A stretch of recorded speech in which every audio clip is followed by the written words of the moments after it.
Kenshin, Act 11. My biggest confusion from the last chapter was, how did Kurogasa break his original sword? Was it what Sanosuke did when he I guess attacked him with the rubble of a statue? Or was it earlier when Kenshin and him clashed blades and Kenshin got a cut on his arm? Is that when Kenshin broke his sword? I'm not really sure when the broken sword happened. If you know, please tell me in the comments how that exactly, when the sword was broken. Looking back at it, it seems like it had to have been Sanosuke, just because the sword that he was walking around with was intact after Kenshin hit it. But I really don't know. It was a fun fight. It seemed fast, but there wasn't a lot of hits. You know, if you get hit once, you're pretty much dead. So when people get hit, they pretty much die, unless you're Kenshin or a named character. Sanosuke never got a hit in. Kenshin did get hit once with a scratch on his left arm. There is a moment when Kenshin gets really serious or angry. It's when Sanosuke gets impaled or stabbed. And Kenshin unleashes and really does seem to beat Kurogasa in a duel, in a one-on-one. And it's evident because Kurogasa, 1, is bleeding from the nose and mouth, and 2 is running away. If you think you're winning, why are you running? Sanosuke says later, so was that your plan all along? You knew that this guy would want to fight somebody as strong as you? And Kenshin says, it's better this way. He said, if I could have, I would have finished it right now, but he ran. Now it's only going to be worse on me. He's going to arm up and come at me when I least expect it. I wonder if we'll see Kurogasa immediately or if we'll go do something else. I don't know how you guys feel about learning about their sword styles, but I really like it. I'm going to timestamp it. If you don't like it, you can skip it. But I find it really interesting. Same with the history. I'll timestamp it. If you don't care about the history, you can just skip it. The fat rich man didn't die. We protected him. I was wrong. That's an L on me. I thought he would die. We lost a lot of guards. We lost some police. But we protected the king in our little game. Kenshin and Sanosuke seemed like they were the only ones who could break the paralyzing technique. If anybody else did it, it didn't matter because they didn't do anything. Let's start reading.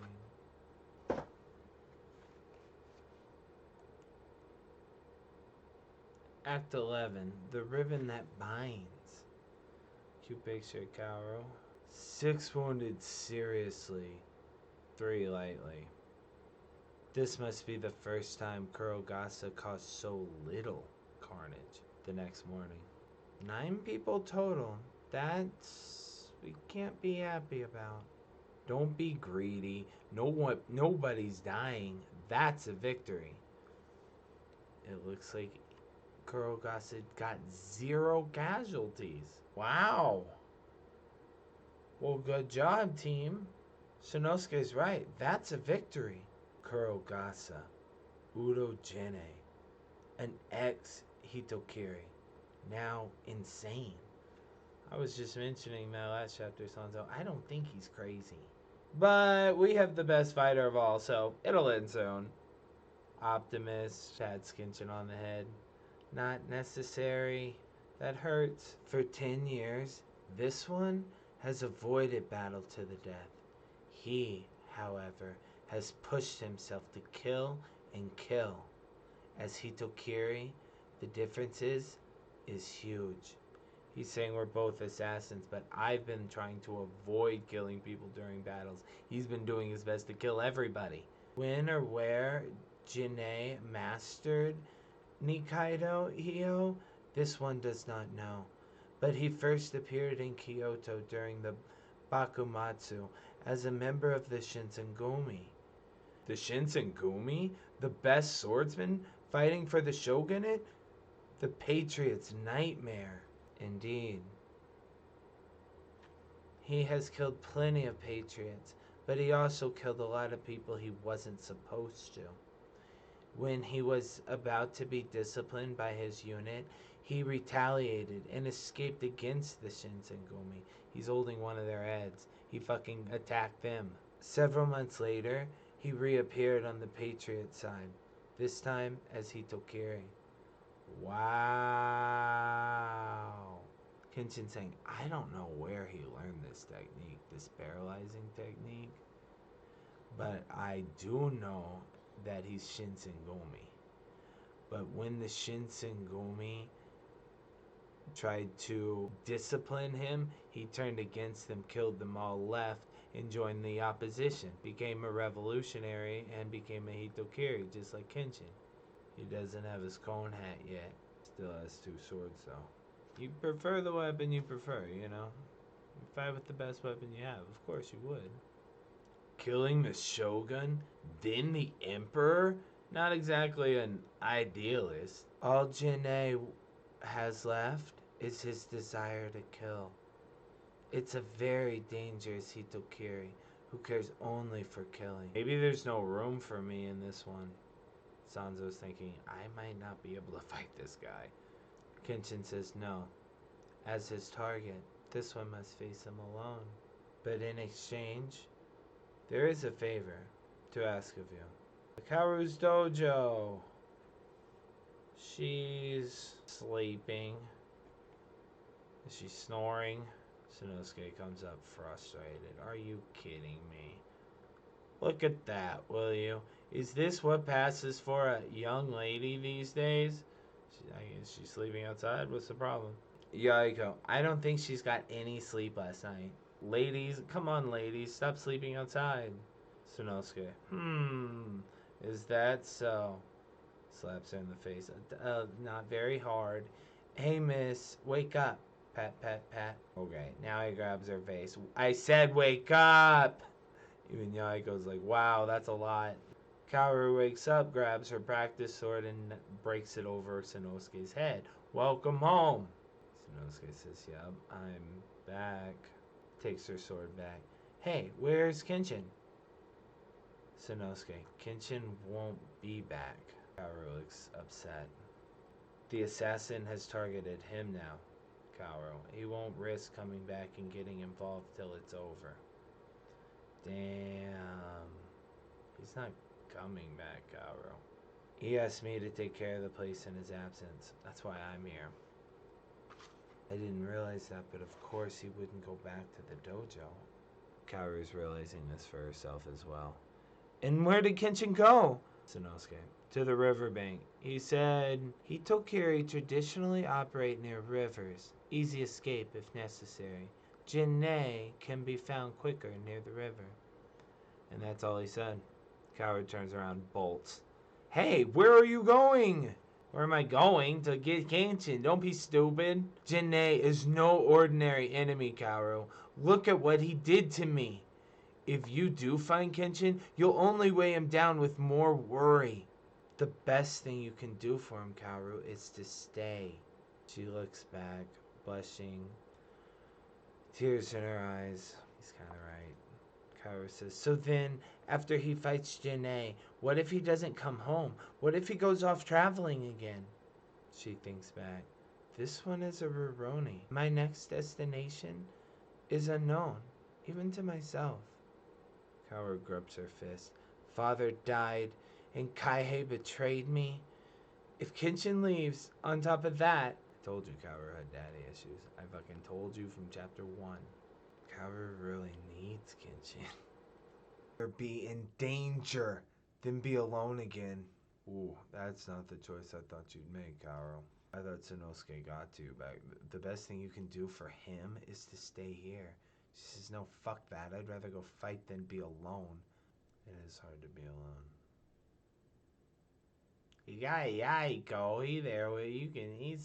That's something. She's scared he's gonna leave her without telling her, I think. This one's a Rurouni. My next destination is unknown, even to myself. She's thinking he's leaving. He's gonna leave me. Shot of Sanosuke and Yaiko watching Kaoru run away. Just gonna go find Kenshin. They're gonna let her. We get a POV of the two men watching her run from the back. Kinda scary being away from Kenshin, eh?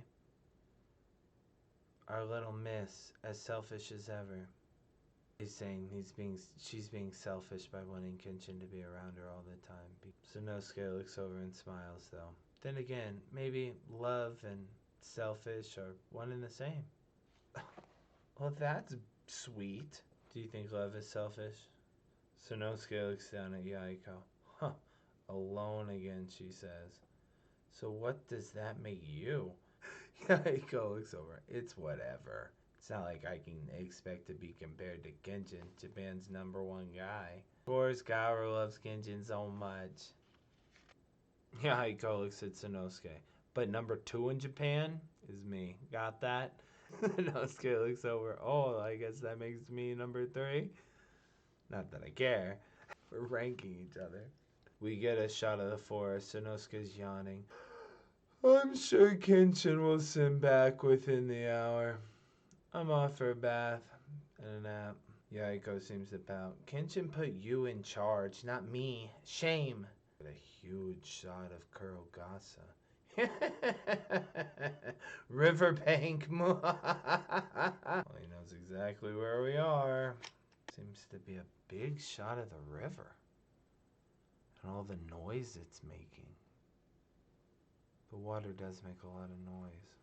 Well, that's gorgeous. Kenshin's just sitting on a log near the river. Is he waiting? You waiting for Kurogasa to come up? He looks stern. Maybe he is waiting. Must have rained upstream. The river's high. Fall in the river, and it's over. He's saying the undertow. The current is strong.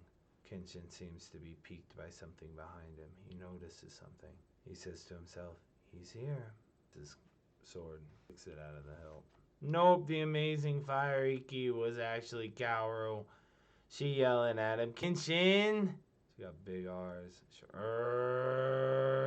the big eyes, Oro in the mouth. Kaoru, here you are.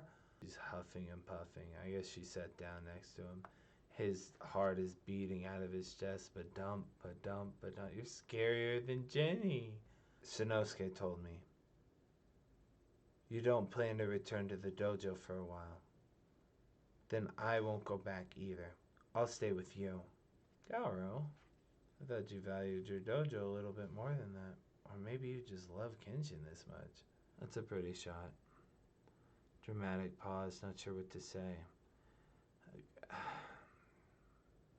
Kaoru don't know. Did you fight with Sano or something? Or with Yaiko? No!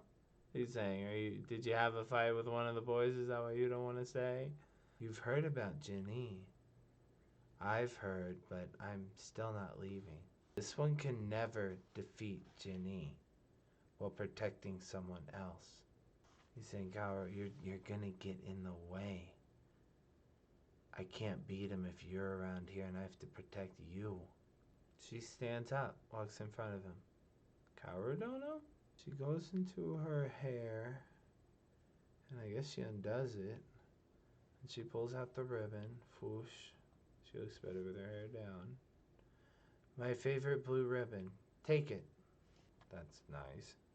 To remember me by while hopefully I go back to the dojo and let you fight this. Kenshin looks confused. Take it? But what could... Just take it! Fine. Yes, ma'am.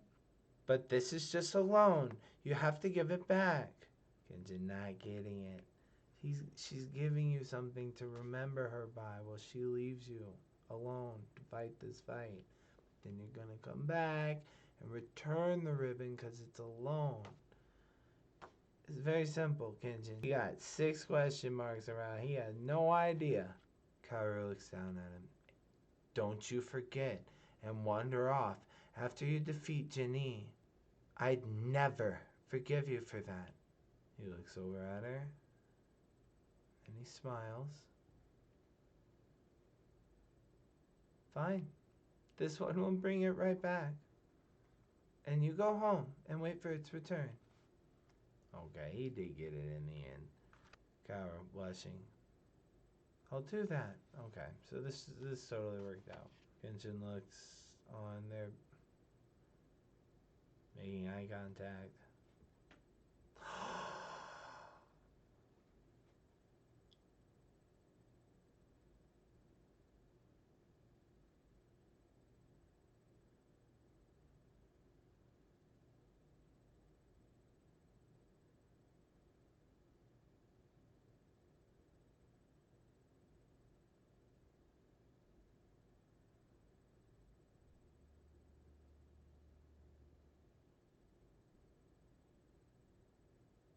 Well, Watsuki, you gave me the whole build-up to make me think Kaoru was gonna go home and be completely fine.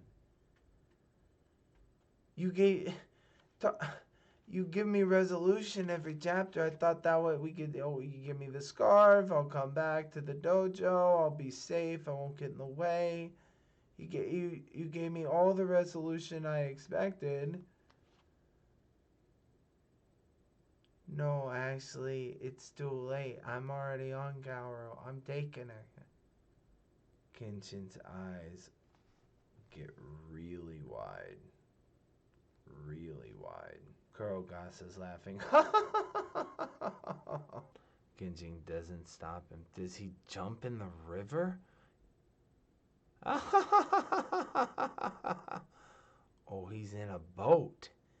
He must have been driving down this boat. Kenshin looks over. Kaoru Dono! Her mouth is muffled. She can't scream at all. Kenshin just looks on as Kurogasa kidnaps Kaoru. Oh, the shh is the water. I've never seen anyone's dialogue be black with white letters like that. Kenshin must be yelling really loud, which I'm not going to do because it's 1 in the morning. But it was a very loud yell to Kaoru Dono. Kurogasa looks back. I see it. I see it, Batosai. I see that this girl is your woman. Kenshin yells back. Jinni, you monster! Get mad, get mad, get mad like last night when I stabbed your bird-haired punk. Turn back into your old self of 10 years ago. Into the incomparable, cruel Hitokiri. I will wait here, Batosai. He flicks some sort of, scroll at him? As he does so, he lets go of Kaoru's mouth. She screams, Kenshin! Gonna turn me back to the old me. Saying, put the baby sword away and come fight me. Turn back into your old self of 10 years ago, into the incomparably cruel Hitokiri. I'll wait here, Batosai. They get away. He's fucking getting away in the boat. Kenshin's left there sitting on the shore like, what the fuck? Jinni! Scowls, grits his teeth. That's the chapter. Wow. Well, Watsuki, you completely tricked me. I thought for sure we had the whole entire 15 of the 20 pages were Kaoru going through this mental should I stay, should I go, does he love me, maybe I'll give him my ribbon and go home, he'll remember me, and the whole thing. We got the eye contact. Kenshin got it in the end. Oh, okay, yeah, I'm not gonna wander away, Kaoru. I'll come right back. And then and then I flip the page and he kidnaps her. Jumps in the boat and they're out. And you're a pretty good jumper, man. You can't jump in the river. Like you said at the beginning, Watsuki told me, the river's high. You jump in, you're in trouble.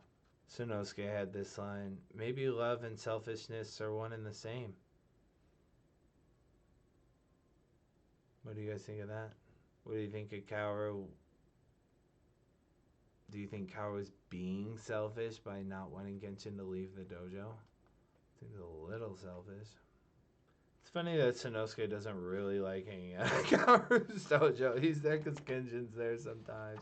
He came back to kind of watch the dojo while Kenshin's gone, so that, but so Kaoru and Yaiko are fine, but he doesn't really want to be there.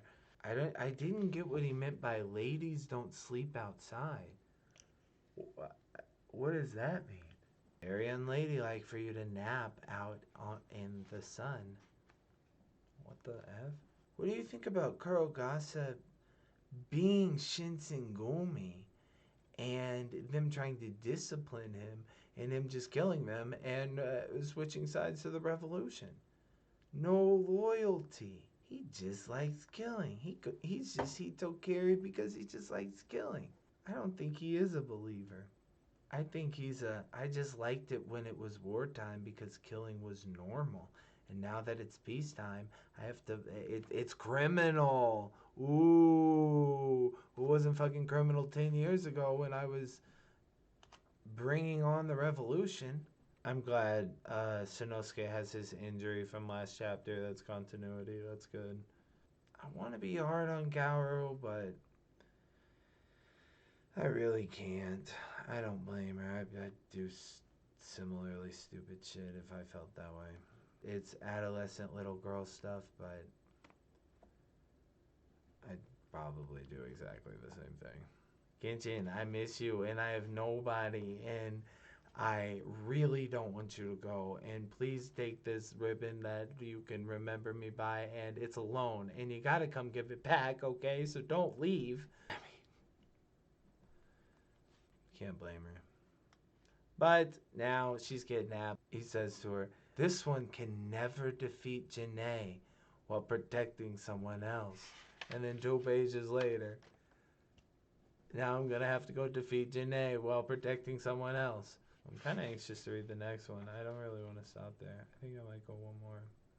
The final panel, Kenshin's face. He is pissed. He's mad. No more oral. No, coming for your neck, Janae. This is just a cut up version of the chapter of this manga that we read together on my Patreon. If you want to see the full chapter and continue reading the story together, subscribe below.